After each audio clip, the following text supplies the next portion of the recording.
Japan's population trend being what it is, it's a lot easier to find singles and couples, or maybe a couple with a child, as opposed to a big family who are the ones who will be renting the houses. Yeah. The other thing is that it's, how can I put it? In between tenants, when you have to renovate the place, you have a much bigger floor plan that'll cost you more to renovate. If it's a studio or a two-bedroom apartment, then it's a lot cheaper between tenants. Yeah, okay. Yeah.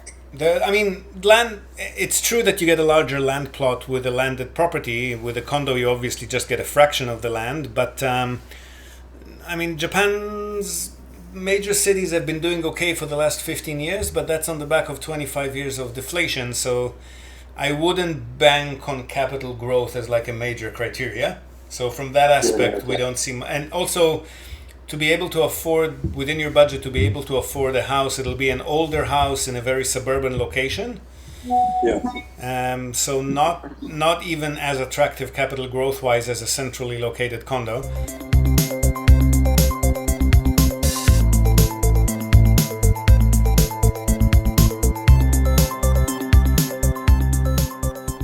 Hi there, folks, and welcome back to Nippon Trading International's Japan Real Estate Podcast.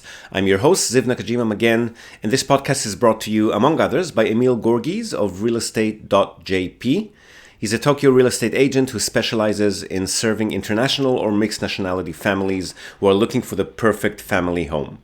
So Emil's an Australian. He's been living here in Japan for over 2 decades now, and for about half of that time he's been buying, selling, and managing real estate properties in Tokyo on behalf of his own family and a great many happy clients. And he also acts as a mortgage broker on behalf of his clients. So he's got dedicated loan officers in many of the Japanese mega banks.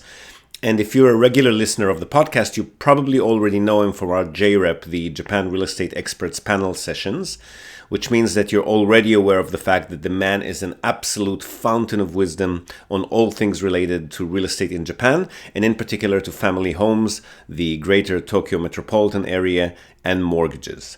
And most importantly, he's incredibly generous with his time and advice, which he's more than happy to provide at no cost or commitment to anyone asking. So if you've been thinking about buying your home in Tokyo, but you've been sitting on the fence for a while, or you just want to have a chat in English with a real expert, drop him a line on sales@realestate.jp. Hit him up today and start exploring your options. All right, so for today's episode, this is an audio-only conversation that I've recently had with an Australian investor who has plenty of in-depth questions about investing in Japan's property market. So we talk residential, commercial, minpaku, short-term stays, long-term leases, condos, houses, you name it. We also dig deeper into exactly how short-term stay licensing works, how renovations and repairs work, how we handle management of properties via various third parties. And then we talk a bit about his specific scenario. So what can 5 to 8 million yen get him, and where is capital growth feasible, and for what property profiles do properties come with parking spaces, and how does that change the required distance to station for investment properties. We also talk about building restrictions and zoning regulations, what happens as structures get older, caveats to look out for in purchase contract and property documents, and finally, how to choose the locations where to invest, natural disasters, insurance policies against those, researching potential listings, in cases of condo units, how building monthly fees and owner unions work. And then we also do some live, although still audio only, sorry about that, live deal analysis. We talk renovation work, what requires approval, what doesn't, leasehold properties, viewing, structural inspections, and of course, our own services and what those include. So super deep dive into all things related to property investment in Japan and how it all ties in together. I know you like this one if you have any interest in the topic of investing in Japanese real estate. Enjoy the conversation, and I'll see you again on the other side. Where do we want to start? Well, you had a list of questions. We can start there if you want. Yeah, all right. So,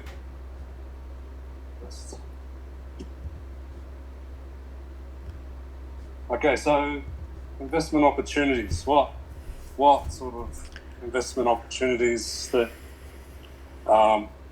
you'd normally? What's the most common investment opportunities that you sort of provide to potential investors? Well, that you deal with? it depends on your budget and on how hands-on you want to be. Everything that you've written there is an option, but Some of them are more seasonal, fluctuating, like the Airbnbs and the beachside properties. Car parks specifically are very low yield and high purchase price to buy. So that normally is purchased by people who want to land bank and just cover costs until the land hopefully rises in value. Buildings, commercial buildings, industrial buildings, shopfront, garage, workshop, I haven't seen so much, but they exist. These are all typical asset classes. The easiest ones to buy, the highest supply in the market, is usually going to be residential properties. But there are commercial properties to be had as well, again, depending on your budget.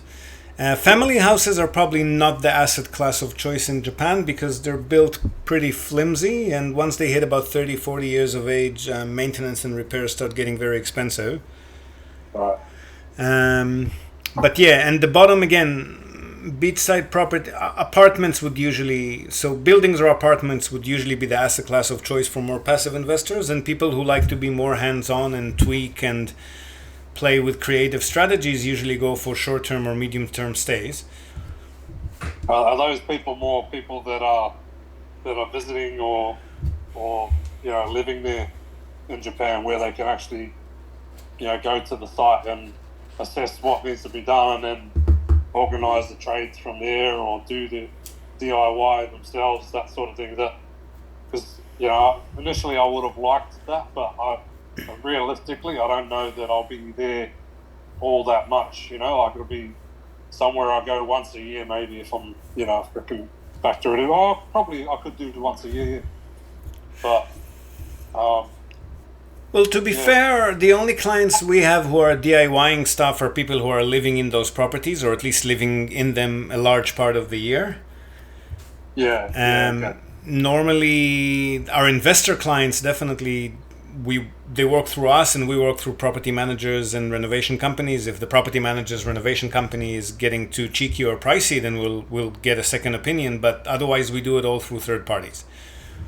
Yeah. Okay. All right. That's probably more the avenue I'd probably need to take then. Because as much as I'd love to be hands-on and doing the reno stuff mostly myself, but I won't be able to do that. Well, in that case, we'd go for small buildings or individual condo units. I wouldn't advise to go for single-family homes. I'd rather stick to a more solid structure if we can. Yeah. Yeah. What's your budget like roughly? Look, for a start, I don't know. I've got a certain amount that I can use right now, but maybe I'd want to start at the lower end. So maybe somewhere between 5 to 8 million yen. 5 to 8 million yen. So that's a condo unit. If it's closer to the 8 million yen, it'll be in a better location. But 5 is doable too. Should be. Maybe a bit more suburban, but doable. We'd normally aim for the major... When you say suburban, does that mean within... Sorry? When you say suburban, does that mean like 45 minutes or an hour or more? As long as it's within a major city and within city limits, which would normally not be more than 30, 45 minutes. Yeah, not more than that. Otherwise, it'll usually become a different municipality and a smaller township by then. Yeah. Okay. We wouldn't go for Tokyo because prices are inflated and yields are very low. Yeah. But any of the other major 7 big ones, so Yokohama, Kyoto, Osaka, Fukuoka, Nagoya, Sapporo, with some caveats because they're a bit more blue collar and a bit rougher winter wise, but any of those smaller cities that are close enough to a big city, like Kobe City near Osaka, Saitama and Chiba near Tokyo, Kumamoto City, which is a prefectural capital here in Kyushu, which is southwestern Japan. Bunch of other smaller prefectural capitals that probably are not that well known. Those are usually the locations we'd hit. So if it's a bigger town, within that budget, it'll be quite suburban. If it's a smaller town, it might be a bit more central. Yeah, right. I looked at the most recent census. I should have printed it off. I would have been better prepared, but Yeah, it looks like, like you said, the capital cities have like a lot of population in them. Like, I was looking at it, it's probably like 300,000 or 400,000 in a lot of them. I'm not sure. Yeah, Tokyo's obviously got more than that. So, Well, the big seven are usually a million plus each. Yokohama okay, specifically is 3 point something million. That's the second biggest city in Japan. And then Osaka is 2 point something. Fukuoka, Sapporo, Kyoto are somewhere between 1.5 to 2 million. I can't remember the actual numbers. So the ones that you're looking at that look like 400 or 500 are what we normally call like second tier cities, not the big okay, seven.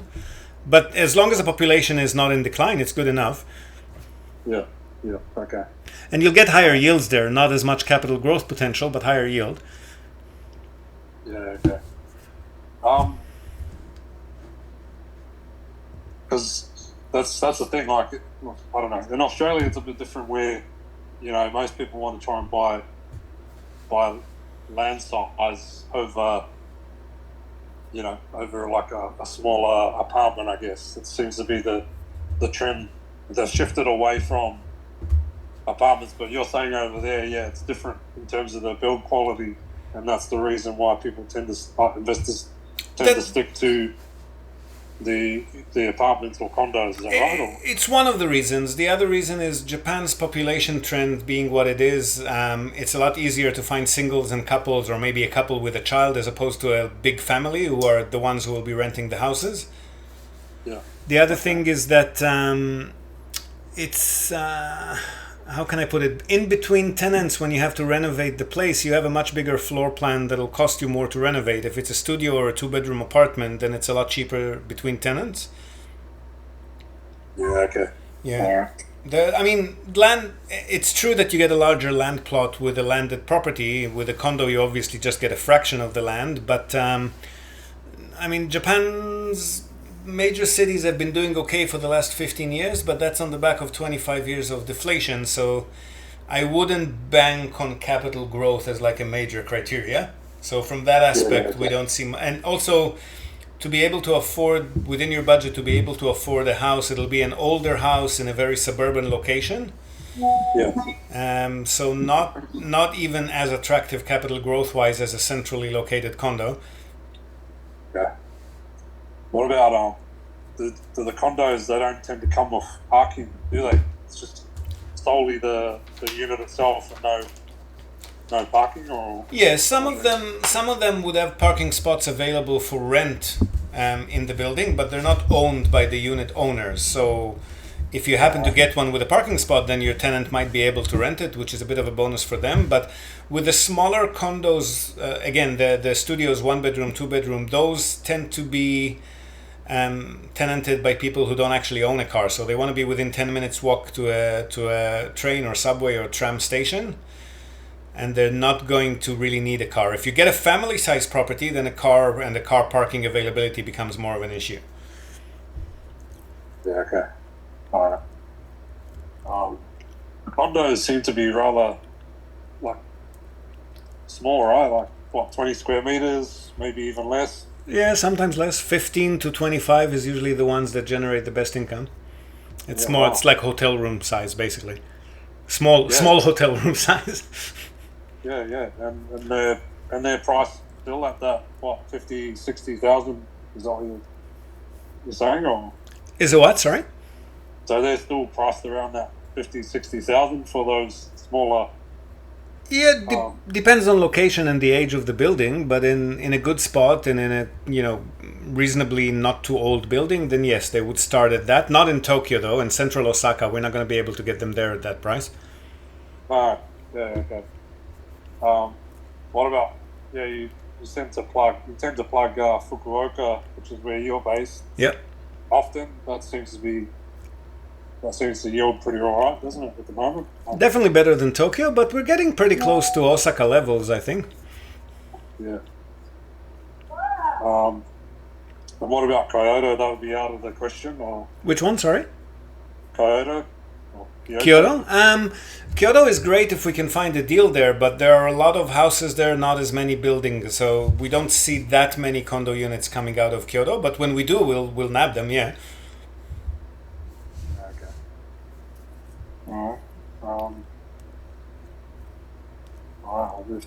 got some more questions. So, with investment opportunities, what I mentioned with the larger buildings and stuff, obviously, the budget needs to be something rather substantial, not what I'm looking at, right?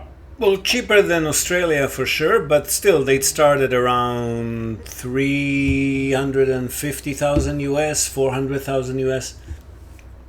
Okay, so 500, 600, 700,000 Aussie. Usually, yeah. So 40, yeah, I mean, we sometimes see a good one for 40, 45 million yen, but usually they start at about 50.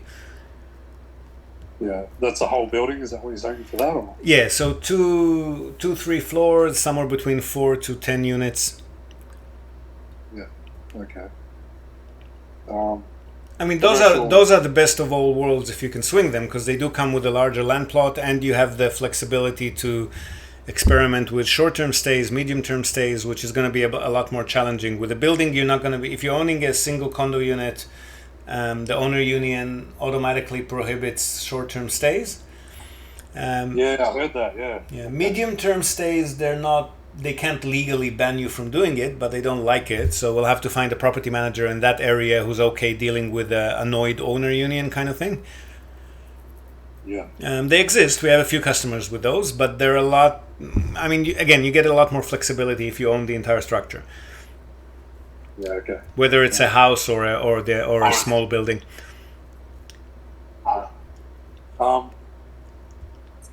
So a house would definitely be out of the question, or.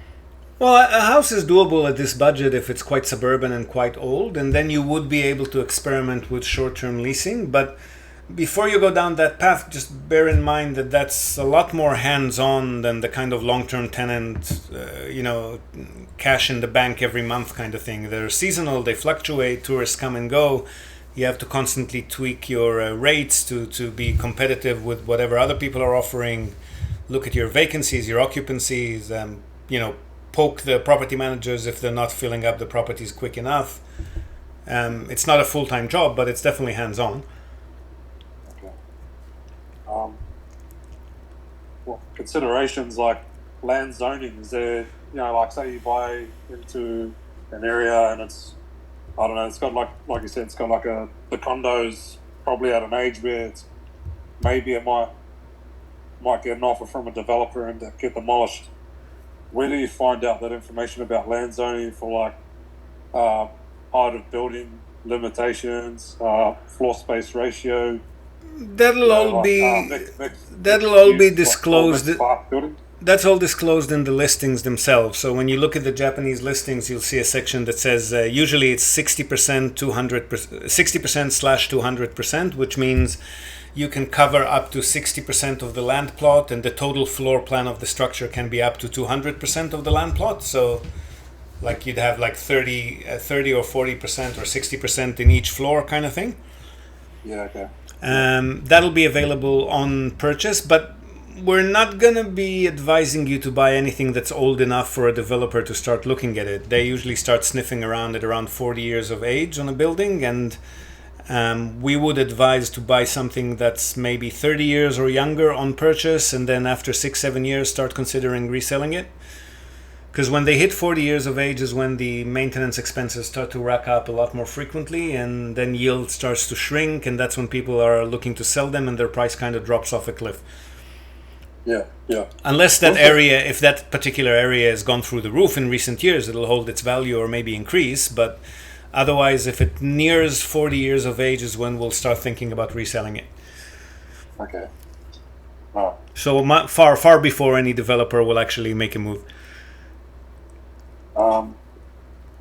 Renovations on those condo units for houses, like you don't need to, there's no building approval process that you need to go through, or any interior work is not a problem, but you do need to notify the owner union, because they'll sometimes say, okay, work is only allowed between 10 to 4 o'clock and not on the weekend, so you have to make sure your renovators comply with that.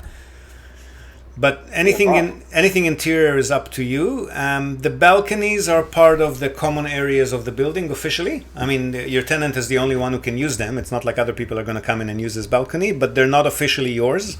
So you're not going to be able to do much to the balconies. Even if you want to set up like an aircon unit and the engine has to sit on the balcony, you still need approval. Anything that goes through walls or to the balcony will need approval. Yeah. What about so that's considered leasehold over there, or is it like strata? Like no, it's all strata. It's all strata. It's just that the balconies are part of the building, the communal area. Common area. Yeah, they fall under common area. Yeah, exactly. So that falls under the strata commitment, having to rectify anything there. Yeah. If anything goes wrong. Yeah. Okay. Oh yeah. With a house, it's far less strict. With a house, you can do anything you want to the interior as well, obviously, but also a lot to the exterior as long as you're not, adding another floor or expanding the actual footprint of the building, you should be fine. If you do want to do anything like that, you'll need to get approval from City Hall. Yeah, okay. Because I've seen some people change a front room to like a garage, and then they've done an addition to the upper floor, or they've extended at the rear. Yeah, you can do that. No one's gonna prohibit you from doing that or take you to court, but then you're not gonna be able to register it if it doesn't comply. And then when you sell the property, then the buyer might insist that you register all the add-ons. Yeah. Is that just done on a title or? On the title deed, yeah. So you're saying. So there is a building process then where you need approval for some developments where you're adding and altering, or? If you're altering the footprint of the structure, either by raising it higher or expanding it on the ground, then officially you need compliance. Again, no one's gonna take you to court over it or give you any trouble, but it's not gonna be an official add-on, which might cause some issues when you try to sell the property down the track. Yeah, that's similar to here. Yeah. What's the time frames for approval of people going that way then? Because do you normally need planning approval and then building approval? That's how it is over here. But over there might be different, where it's just rolled into one. Hopefully, are they? Is it the same as if you knock down, rebuild on a vacant block, as in you're building from scratch? No, as long as you retain the foundation and the supporting walls, it's considered a renovation, not a rebuild, legally. Yeah, wow. Okay. So that's it's kind of easy here. If you do need to get approval, it could take a couple of months, but the question is whether they'll approve it or not, whether you're fitting within zoning regulations. I don't know, depends on the project. Yeah. Now, here's some big news for anyone interested in Akia, the abandoned vacant homes that are abundant all around Japan for very attractive purchase prices. Akia Mart, our latest sponsor, is a recently founded online search and discovery tool for Japanese real estate. Its user interface will be very familiar to users of Zillow or Redfin. The platform essentially scouts the internet for property listings, translates them into English, and displays prices in US dollars, all in one place and with a dynamic map interface that makes browsing, finding, and shortlisting your favorite properties a piece of cake. Which any of you who have been struggling with the dozens, if not hundreds, of Japanese property websites that are available online and their very clunky interface will probably find a real blessing. They've got already over 500,000 listings on the platform, and the database is expanding daily. Ranging from abandoned rural homes to luxury urban properties, Akia Mart makes it easy to find your dream home in Japan, regardless of your budget. Now, while the platform is essentially free for use, here's an exclusive offer for listeners of the podcast. You can use the promo code NTI to receive $5 off Akia Mart Pro. The subscription will unlock a bunch of very attractive features for you, including unrestricted access to the entire nationwide property database and a whole range of filters, which will help power charge your search for that elusive perfect home and make it even easier. So hop over to akia-mart.com, that's AKIYA-MART, akia-mart.com, and kick off your search today. When you're buying a property, they normally have so the deposited plan, and then it'll have, I don't know, is that what it's called over there? Where it's just it's the plan of the actual subdivision, or or plan of the building where it's you've got your lot, and then it's got restrictions that apply. So that over here it's called 88B restrictions, but I'm not sure. I'm not sure what you mean. I haven't seen that. Sorry. Okay, so like if there's any easements, say it's like a land plot that I'm buying, it's got a house on it, and there's maybe a drainage easement across the back, or a sewer easement, or underground or overhead power lines. Like, is that stuff listed as restrictions? Am I going? Am I going too deep here? Or? If there is anything like that, it'll be detailed in the property documents you'll get as part of the contract in the appendixes. So sometimes, for example, the water pipes leading to the property underground might be passing under another neighbor's property, so then you'll need to get permission from them if you want to do plumbing work on that section of the pipe, or your access road to the property might be on private land as opposed to public land. So there are some properties, especially the older ones that were built before zoning regulations, some of them might have something like that, but that'll all be detailed in the property documents. Okay, all right. All right. What about considerations for when buying? Like, what? Like maybe like where it's supposed to CBD, obviously jobs, businesses, shops. I don't know, schools, hospitals, universities, that sort of thing. Like, are these? I mean, these are core considerations for investing, right? For when you're picking an area. Yeah, your typical Japanese tenant is not necessarily going to be a student, or, I mean, again, depending on what you're going for. If you're going for yield, meaning you're going for the cash cows, you're probably buying something a little bit less central and a little bit of an older building. And they tend to attract more kind of working class tenants, or like, destitute or almost destitute pensioners who don't have families, or entry level office workers or shift workers, like low income tenants basically. Yeah. So there's not a huge advantage unless you're doing short term or medium term, in which case you want to be a lot more central in more attractive areas. But those would cost more. They wouldn't be 5 to 8 million.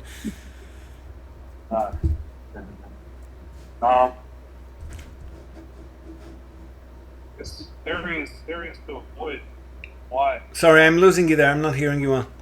Yeah, it's pretty windy down outside, but can you still hear me or no? Very, very vague. Okay, what about now? Now, much better. Yep. Okay, so areas to avoid and why? I don't know, maybe like tenant frequency, turnover, moving in and out, crime. Yeah, so the things we normally avoid is, number one, like we mentioned, cities with declining population. Yeah. Also, even if the population is stable but the city is super small, if it's like a one-horse town with a single employer, or a single place of work for everyone, then that might dry off. So we'd avoid those places. Crime is not a huge issue in Japan. Lower socioeconomic areas, again, there are lower socioeconomic areas in each city, but the higher you want your yield to be, the more you'll be within those areas and with that kind of tenant. So you can't totally avoid them if you want to get your yield. Yeah. Earthquake, floods, tsunamis, typhoons, those are hard to predict. The only thing we do have indication of is if the property is within a landslide risk area. Okay. So if and when the typhoons hit, which happens usually once or twice a year, then some areas are more prone to landslides than other. And they've got like yellow zone, which is a slight risk, and the red zone, which is high risk. We'd normally avoid the red zone warning areas. The rest of it is a bit difficult to avoid in Japan because that can happen anywhere. I mean, there are some areas that are more prone to earthquakes than others, but it's not like anywhere in Japan is immune. Okay.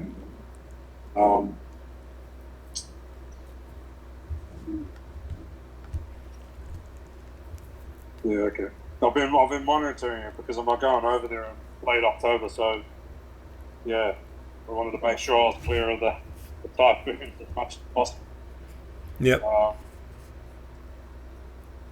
Yeah. All right.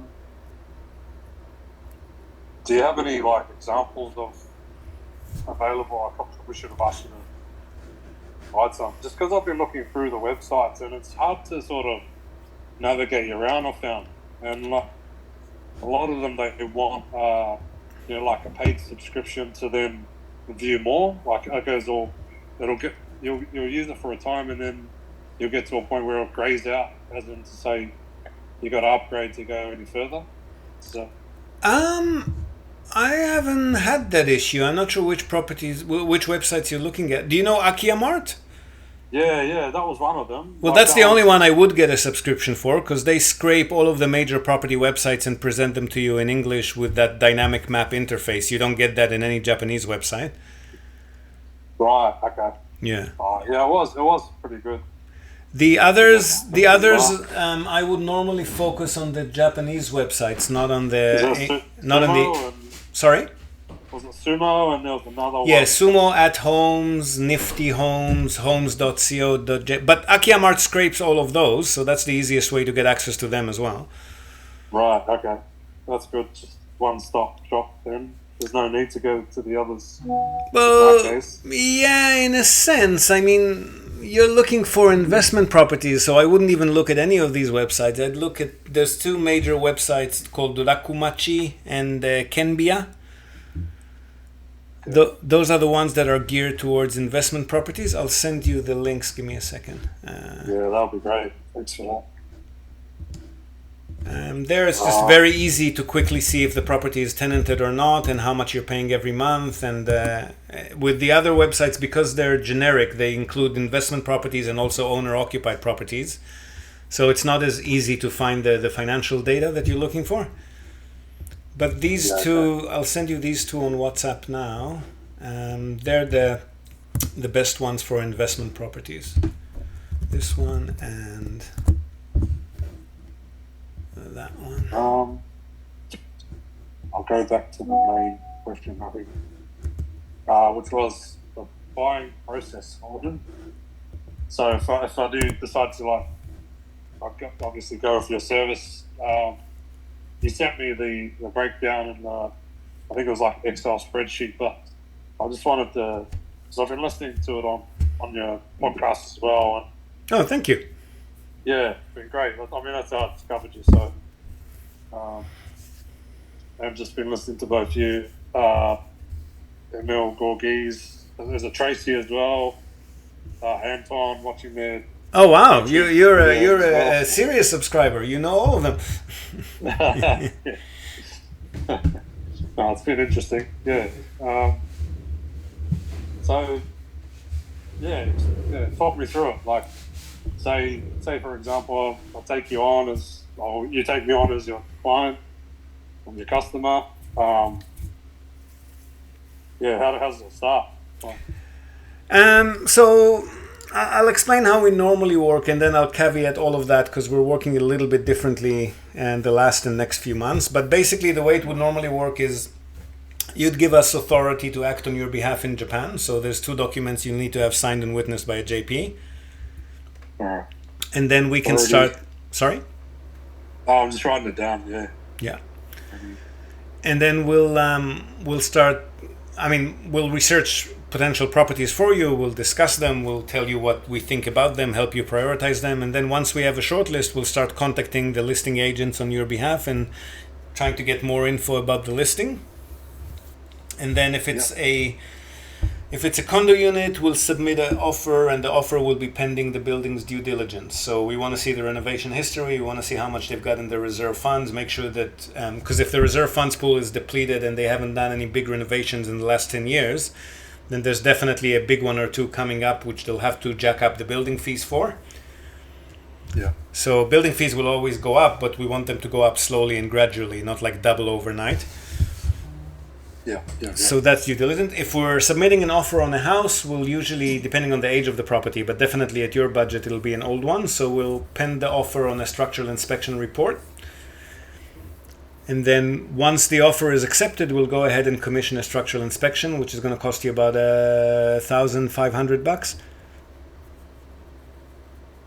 And then based on the results of the report, we'll advise whether we want to go ahead or not, or if it's something that's kind of, not too major, but is going to cost a fair bit, then we might try to reduce the price a little bit based on that. But only to a point. I mean, Japanese properties are basically priced correctly, and it's not really a haggling kind of market. So we can try 10%, maybe 15% off if it's vacant.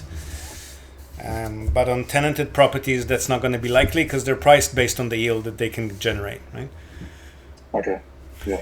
And then once the offer has been accepted, we'll get the due diligence info, we'll review it, confirm it, it'll always be your decision, but we'll advise whether we think that's a good one to greenlight or not. And then once we decide we're going ahead, the seller's agent will prepare the draft of the contract and all the appendixes relating to the property itself. We'll review them if we're happy with them, or make some amendments if not, and then we'll have a signing meeting, sign the contract, pay 10% deposit. Yeah. And then the property lawyer starts working on ownership transfer documents, which we'll send to you. You'll need to have them signed and witnessed and posted back to us. So that whole process takes another month. So from the moment an offer is accepted until settlement, usually about 2 months. If it's a house and we also do a structural inspection, maybe up to 3 months. Okay. Now, if you've attended any of our recent JREP Summit events in Tokyo or online, you've probably heard our sponsor, Robert Miller from Innovatious.com. He's been in web solutions here in Japan for the past 25 years, and he's also an active investor in Japanese real estate property, as well as global online property, which is his specialty and what his company Innovatious is all about. They offer a full suite of website services for entrepreneurs and small business owners, including all aspects of web design and management, backup and updates, content formatting and editing, proactive maintenance and error fixing, you name it, with a strong focus on SEO excellence, which is what gets you those hardcore top-of-the-list search engine rankings. But there is a difference. Innovatious works off a simple, all-inclusive monthly subscription model, as opposed to the typical outdated and confusing project model. So you never have to wonder how much any request for any work to be done on your website might cost. It's always $497 per month. And if that's not enough, if you've mentioned you've heard of their services on the Japan Real Estate Podcast, you'll also get 10% off this monthly price for life. Also, and equally important, if not more, you can try out Innovatious for just 1 month, then switch them off, on again later if you want, and so forth. There are no minimum subscription terms. Now, if you're a small business owner, managing and growing a website is super distracting and time consuming, right? That's exactly where Innovations comes in. Robert's team takes care of all of that for you so that you can focus on what you do best. So feel free to email Rob on robert@innovatious.com, and his team will conduct a full SEO and website audit on your site, reveal anything that you should address to increase your website's appeal, and provide you with an easy-to-read detailed report with your own branding so that you can make some informed decisions on your online strategy and watch your business grow as you implement it. So once more, robert@innovatious.com. Drop him a line and get your website reviewed today. And then management is management. So we'll appoint a property manager, or if the existing property manager seems to be doing a good job, we might leave them in place. You can't open a bank account in Japan as a non-resident. So we'll be collecting your rental income for you and then sending it back to you whenever you tell us to. I would advise to just send it back when the rates swing your way. Don't withdraw it every few months on principle, because then you'll get stung by exchange rates. Yeah, okay. So don't invest with money that you need back in a hurry. Let it rest until the yen becomes stronger, the dollar becomes weaker, and then transfer it over. Yeah. And that looks like that's what's slowly happening now. Yeah, it's been good the last couple of weeks. I mean, good for us. Maybe not good for buyers, but yeah. And then, so the tenant will sign up for utilities on their own. In some of the older buildings, the water supply might be communal. There's not individual meters for each unit. So then there's just a monthly fee that needs to be paid to the owner union for water. Okay. It's usually something like $15-20 a month. So if the property happens to be vacant, you still need to pay that.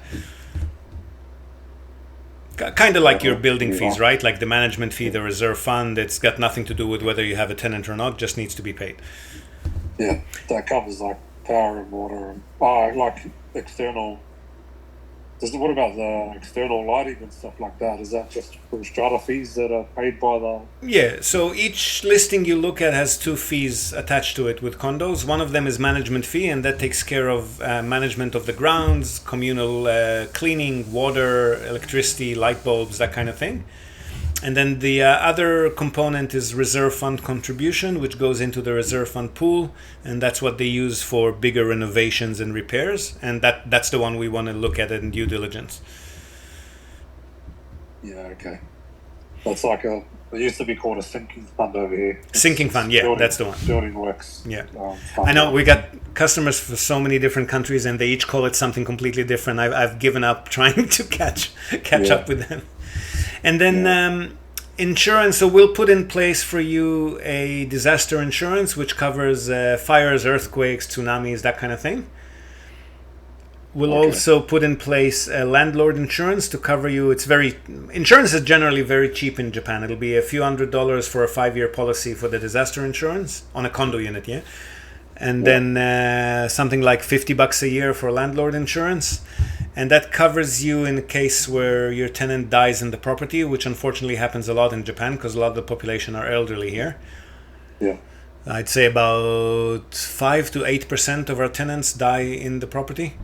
Wow. Yeah. Okay. So you want to get a landlord insurance, $50 a year. That'll cover you for up to 1,000,000 yen for renovations and repairs when a tenant dies there.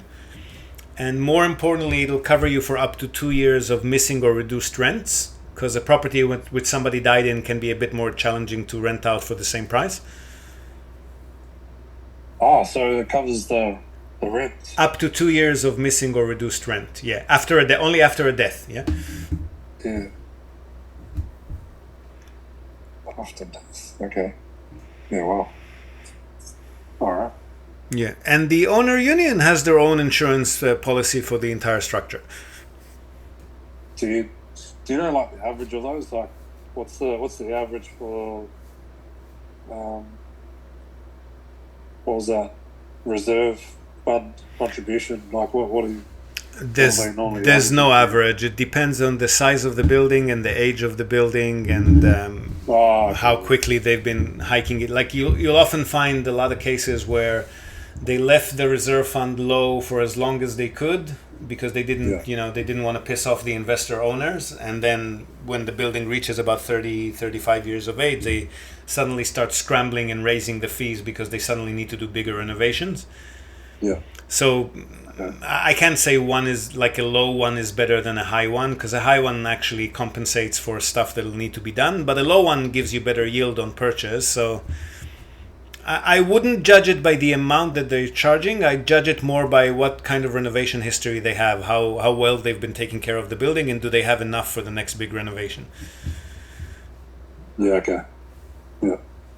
All right, so that's sort of like, I guess that's quite a large... And also, look, a nicer building will have more gardens around it and nicer communal areas and maybe an on-site manager and delivery lockers. Stuff like that also increases your monthly fees, but it also attracts tenants, right? Well, do you know is that the same with the management fee? That's obviously going to vary as well. Yeah, that's what I'm saying. Like both the reserve fund fee and the management fee can vary depending on the building and how it's been managed. So yeah, there's no rule of thumb. It's a case by case thing. Okay, all right. They got this insurance. Yeah, it's like, is it home and contents? No, it's like landlord. I guess it's like landlord insurance. The landlord insurance, is that just for the death, or is that for anything that happens within, like, I don't know, if they damage I don't know, say they damage a bench top or a window or something like that. Like, the tenants will need to get their own insurance policy to cover for anything that happens to them or their possessions or any damages that they've done to the unit. But we'll also want to see that they have securities aside from that. So we'd normally, if we inherit a tenant, we'll have a look at what the tenant provided when they signed up. It'll be either a security deposit, which is usually 1 month, or they would have signed up with a guarantee company, which covers up to 3 months in case of any absconding or owed rent or damages they cause to the property or whatnot. So we'd prefer to have a guarantee company, which is a higher compensation for the landlord. okay. If the tenant that you're inheriting doesn't have that, then you can ask them to sign up for it, but then you'll have to pay for the sign-up fee. You can't suddenly change their lease mid-lease, yeah? When you say the sign-up fee, that's not that much. It's about a month of rent, usually. Okay. And then, depending on the guarantee company, maybe every 2 years you have to renew that again for the same fee. Right. Okay.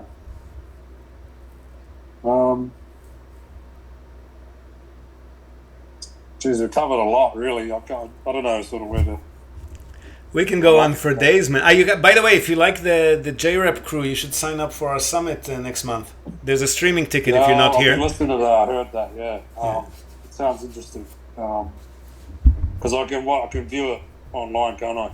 Yeah, you can get a streaming ticket and then you'll be able to float questions live to the panel and chat with the other people. There'll be some experienced investors in the chat room as well. Yeah, what's the fee for that? Because I didn't hear, do you go onto the link and it gives you that breakdown, I guess? Oh no, there's the fees are there. The streaming ticket I think was $35 or something like that for the whole 2 days. It's not much. Yeah. Okay. Is that US dollars, Aussie dollars? Aussie. Okay. Yeah, that's not bad. Yeah. I noticed that you guys, it seems like you've sort of built out a team with all those all those people. It's more for the content. We don't actually work we refer people to each other, but it's not like we work together. We've each got a totally different area that we cover. Okay. So we're not stepping on each other's toes, which makes it easier to create content and events and stuff like that together. Yeah. All right. Gee. Okay. Yeah. What do I do from here now? Before I go ahead, is there? Can you give me some examples that you find that might be worthwhile investing in? Is it I have to sign up with you straight away and then you sort of do something? Because I remember you saying you guys do a little bit of research for a potential customer, so they get a feeling for okay, well these look like. Yeah, we'll do a lot of research. Viable option. Yeah. With investment properties, we usually do most of the research ourselves, just because we kind of know what we're looking at. With holiday homes, that's what I'm saying. I don't really even the terminology. That's the thing as well. Where do I find out? Is there like a book or is there like an app or something where it gives the terminology from English to from Japanese to English for what it means when you're looking at the actual. There was, they got 2DK or something like this. Whereas we're talking 2-bedroom. Yeah, I'm sending you a link. I'm sending you a link to that now. Hang on. Does that actually give you the meaning? It's not super comprehensive. There's a lot more terms that are not there, but it'll give you a rough idea of what people are talking about usually. Okay. And what would you recommend for something that you use to do the translations? Is it just like Google Translate or ChatGPT, man? Yeah. ChatGPT, man, that's the best $20 subscription I got in my life. $20 per month. Yeah. It just made my everything to do with Japanese and research and summary and translation of documents. It's a killer. You speak it though, don't you? Sorry? You speak Japanese? I speak very casual Japanese, but they speak. They've got levels of politeness. I'm supposed to talk in a totally different way when I'm talking to a customer. A totally different way when I'm talking to somebody that I'm a customer of. Honorifics. My Japanese is very casual, but I'm on the customer side of the business, so I get away with it. Yeah. But I'll just share. Oh, I can't share a screen. We're not on Zoom, are we? Oh, we are on Zoom. Oh no, we are on Zoom. Okay. Yeah, you can share the screen. Yeah. Okay. So let me switch off my camera and I'll share a screen. Give me a sec. We interrupt this broadcast to tell you about Tokyo Family Stays. They're a short-term rentals company in Tokyo, and they offer a home away from home experience, which is just perfect for remote working, quarantining, if that's still a thing, or if you just need somewhere quiet to get away from the world. They offer a variety of options for families, corporate relocations, or even if you're simply transitioning between homes in Tokyo. The properties are super comfortable, tastefully furnished, fully equipped with all amenities, and they accommodate up to 10 people. So really the only thing you'll need to bring with you is your toothbrush and maybe a change of clothes. They come with fast unlimited wireless internet, dedicated workspaces, and fully equipped kitchens, and they're just a delight to stay in. Fantastic alternative to Japanese business hotels, which if you've ever stayed in one, you probably know. They're tiny, they're noisy, fine for a night or two if you're on your own, but longer term or with a family, you'll probably feel you're in a jail cell very quickly in a Japanese business hotel. So if you want to give yourself a sense of space and freedom by renting a real home, with comfortable Western beds, including all the necessities like baby bedding, children's toys, high chairs, etc., you definitely want to reach out to Tokyo Family Stays. They've been at it for over a decade. They're a fully licensed minpaku or short-term stay operator. And as a special bonus for our viewers and listeners, they're also throwing in a breakfast basket upon arrival for anyone who books and mentions the Japan Real Estate Podcast or NTI. And not only for guests, if you're a property owner, you've got an investment property that you want to tweak for higher profit, or a holiday home that you want to rent out when you're not using it via short-term stays, drop them a line today, see how they can help you maximize your property's income. And again, as a special bonus to our viewers and listeners, they're also offering a free audit of your existing short-term stay listings without any obligation whatsoever. So feel free to reach out to them at tokyofamilystays.com. Well worth a visit. And again, if you're in the market for a family home in or around the Tokyo metropolitan area, Emil's your man. Don't be shy to reach out to him as well at sales@realestate.jp. And now, back to the podcast. You seeing my screen? Yeah. So these are just some samples we've researched on behalf of other customers last month. This is the August sheet. So here's one unit in Fukuoka City. 3.7 million yen, which is super rare these days. 5-minute walk to a station, actually near a university campus, this one, so a bit of the best of both worlds. It looks like a tidy complex too. It doesn't look too bad. 1996, not that old. Yeah, it's concrete. Anything over 3-4 floors is usually going to be concrete. Okay. Second floor, built 1996. Good spot, not super central, but good spot, and that generates about 4.4%. Okay. Let's have a look here. Here's one in Kyoto for 4 million yen. Also 3 minutes walk to a station. Again, nothing major or super central, but people need to live in the cheaper suburbs too, right? That's actually where the highest yield tends to be. 4.3%. Here's one in Kumamoto City, so one of the smaller cities that I was mentioning, but actually a very good city to invest in at the moment because TSMC, I forgot their name, the biggest chip manufacturer in the world, Taiwanese company. They built mega. Sorry. TSM or AMD or TSM, yeah, that's the one. Okay. So they built one mega factory there a couple of years ago, and now they liked it so much they're building a second one. There's a lot of people moving there looking for a job from domestic and overseas, so it's an up and rising little town. But transactions have picked up, but prices haven't gone up yet. So there we can get slightly higher yields. You can see this one's about 5.5%. Yeah, what was the purchase price for that? 8 million. Okay. Top end of your range, but it's a larger than normal. No, it's not like a closet. It's 45 square. It's good for a couple or maybe even a couple with a toddler kind of thing, right? Is that 2 bedrooms? Is it or? That is a, let me look at no floor plan. I can't tell you. Let me see the link. Maybe the link has a floor plan. It'll probably be Are you allowed to change the internal floor plan at all? Like, anything internal is up to you. Yeah, you can. I mean, okay, as long as so you're not knocking down support beams. Yeah. Nah. So if you can put up a false wall to make another room, you can do that. You could, but I don't know. Depends on the tenant. Some of them prefer more rooms. Some of them prefer bigger and less. Right. Yeah. No, I mean, like, yeah, that 45 one, you could potentially make that a 2-bedroom subject to how the layout of the property is. But yeah. Yeah. But I mean, the size will still be the same. It will appeal to different kinds of tenants, but it's not gonna change your rent that much. Okay. Yeah. Yeah, it doesn't say if it's a 1DK, 2D. I'm assuming it's a 2DK or 1 LDK maybe. Yeah. Listing doesn't say. And then those are buildings. That's over your budget. That's a little bit over your budget. 13 million. This one's 6 million in Tokyo. That's really rare that we find anything yielding that much in Tokyo, but apparently there was a 5.5% return in Tokyo. Wow. Okay.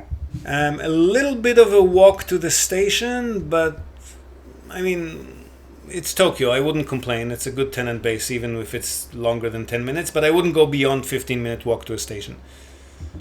Yeah, okay. Harder to get tenants.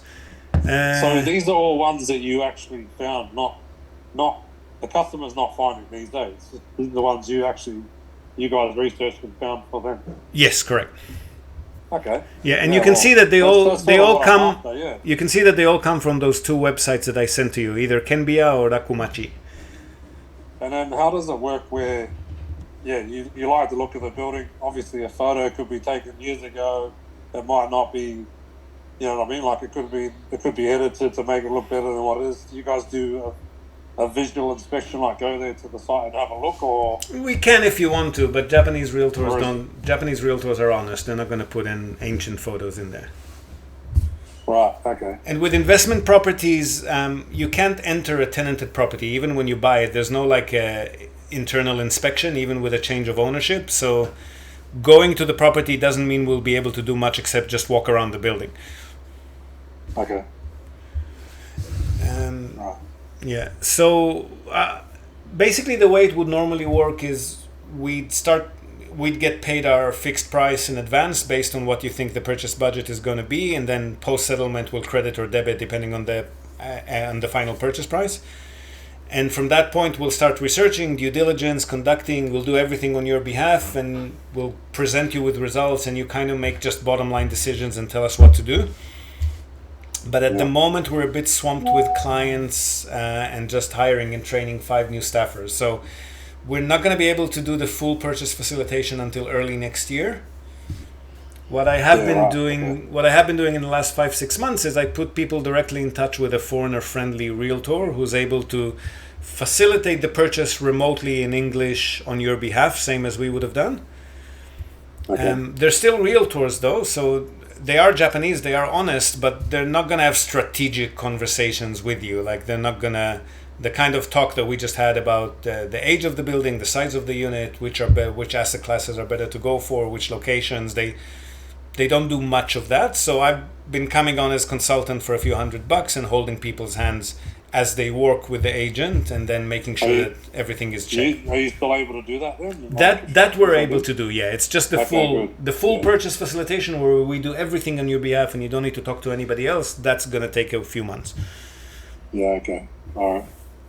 I mean, yeah. It's a lot cheaper. It's a lot cheaper than hiring us for a full purchase as well.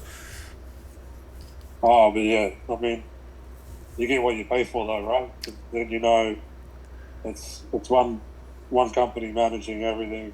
The management we're still not. We can do the management. So after settlement, we'll take it over and manage it for you, and appoint the property manager. We'll do all of that. Okay, good. And during the purchase as well. Even if we go the consulting way, I'll be with you every step of the way. We'll make sure everything's done correctly, but you will have to communicate with the agent and sign more documents than you would if we were doing everything on your behalf. Wow. You're going to be more involved, but we'll still be there every step of the way. Okay. Good to know. When you say more documents, you're talking like, I don't know, like 1 or 2 or 3 more documents, or you're talking like a whole stack of different documents? When you work through us for full purchase facilitation, you just give us permission to act on your behalf, and then we sign everything on you. So we'll sign the contract, we'll sign affidavit, statutory declarations. We'll receive and provide information to the listing agent and so forth. If we're doing consulting, then you'll be doing that in front of a buyer side agent instead of us. So it'll be the same documentation, but they'll need a few more iterations of it for each and every. So yeah, maybe, I don't know, 3-4 more documents in total. It's not a big deal. Yeah, okay. All right. Is there, I don't know, is there like examples of these, or can you send me blank documents so that I can just have those as guides as well? Or is that like, obviously when I've engaged with you guys, so I know. Well, for consulting, there's no engagement documents. We just need a retainer fee of 10 hours paid in advance. You don't need to give us any legal authority because you'll be working directly with the agent. The documents are pretty simple. I mean, it's like an affidavit allowing the property lawyer to transfer ownership over to your name for that particular property, stuff like that. Okay. And then like where it says freehold and leasehold, obviously freehold means you own the land and the building. Is that the same with the condo, or it's not the same? Like, is that? Most of them are freehold. The total land plot of the building gets distributed between the owners, so you own a fraction of the land. Yeah, but it's freehold. Because I have seen some of the leasehold on. Yeah, there are leasehold properties in Japan. Yeah, they exist in Japan, but they're a small percentage of the market, and I'd advise not to go for them. Yes, I was thinking that too. It's not something you do here that often either. I mean, they're obviously not going to hold their value because the only thing that holds value is the land. Yeah. And if and when the landowner decides not to renew the leasehold, which could happen once every 20 years or what, then the owners are responsible for demolishing and removing the structures. Yeah. And plus, when you resell it, then you can only resell it to cash buyers because banks will not approve a mortgage for a leasehold property. Yeah. So it's kind of limiting. It's not really worth it unless there's a very good reason to go for that one. What about if I'm considering, say I buy a condo, but I want to buy something else there I want to utilize as maybe like storage, as in, I don't know, say for example, I buy a car there, I want to park it. Obviously the condo doesn't allow for that. So is there like a cheap house I could buy, park it in the garage there? You know what I mean? Like this, I'm just thinking of other reasons as to for a house. Yeah, they exist, but do you want to pay like $50,000 just to park your car somewhere? I don't know.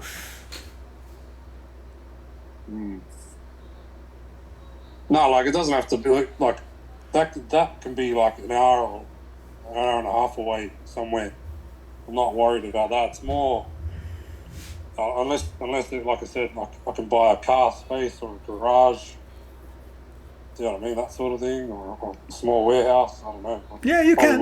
Yeah, they exist. Yeah, they exist. We can help you buy one if you want. I'm not sure about prices though. We haven't sold many of those. I don't know. Yeah. Okay. There's like storage facilities. Do they have those over there? Is that like a big thing? Because it's becoming a big thing in Australia. You mean to buy and rent out to like a commercial tenant? Or even just for yourself. Like I'll just buy the unit. I'm hoping that because they're pretty cheap here, relatively anyway. They've gone up a lot since it's become a thing, but you buy a storage unit. I don't know. You can put a car in there. You put, I don't know, valuables or just furniture, or whatever. Do they have those facilities? Yeah, they exist. Or you can just buy vacant land and put a prefab on it. Yeah, well, ideally that's probably more beneficial because then you got a bit of capital growth over time the longer you have it. Yeah, both exist. You can use it for other things later if you want to develop it.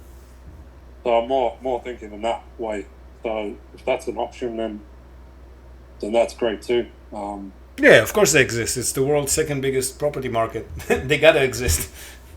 Yeah. Wow, it's the world's second biggest. Wow. Yeah. Mate, I think we've covered a lot, to be honest. I don't know. Yeah. Yeah, we'll have a lot more toing and froing when we're actually looking at particular properties. But yeah, the basics I think we've probably covered. Yeah. Oh. All right. Anything more you want to add? Because I'm probably going to jump off now and start cooking dinner. So. Yeah, no, go for your life. No, I think that's it. If and when you're ready to, my pleasure. If and when you're ready to pull the trigger, if it's before the end of the year or early next year, I can do that via consulting. Or from next year, we should be able to onboard you for full purchase again. Well, yeah, that's the thing. Like, do I go there and visit? That's what I don't know. It's only October's not that far away. I guess I can hold off until I'm actually there and physically seeing Japan. Then I'll know. Well, if we're looking at tenanted, like turnkey tenanted properties, again, you're not going to be able to enter. So we're happy to show you around buildings. So it'll be it'll probably be like November. Hello. Hello. No, you're breaking up there. Sorry, I lost you there for a minute. You're breaking up. Yeah. Can you hear me now? Hello. Am I back now? Yeah. Yeah. I don't know. Yeah, I can hear you. Yeah. You are. Yeah. Okay. Can you hear me? Yep. So where when you're coming in November, where in Japan were you planning to go? Tokyo, Osaka, and Kyoto. It's a lot crammed in. As I mentioned, it's more like a family holiday, so I won't be doing all the things I would have liked to have otherwise done, like had a look at the market and that sort of thing. So it'll just be all the typical touristy things. Yeah, so that'll be...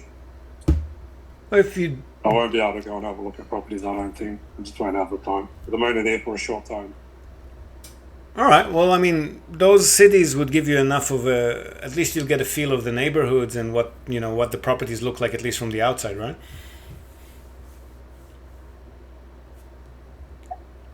Yeah, that's right. Yeah, definitely. If I'm there, maybe I could give you a call when I'm there, or please. I'll just message you on WhatsApp and see if you're available. Yeah, please, anytime. Way to go. We're based in Fukuoka, but I get to Osaka and Tokyo a few times a year. We'll see if we can make it happen. Okay. Awesome. All right. Well, appreciate your time, Ziv. It's nice to put a name to the face. I mean, I've seen you on YouTube, that sort of thing, but yeah. Thank you. Yeah, once again, yeah. Appreciate your time and look forward to sort of, or hopefully, doing business with you. Yeah. Anytime. We're here. Great. All right. Talk to you soon. Thanks so much. Thank you. Bye. Bye. So there you have it. As promised, super deep dive into all things related to property investment here in Japan. I hope you found some value in this episode.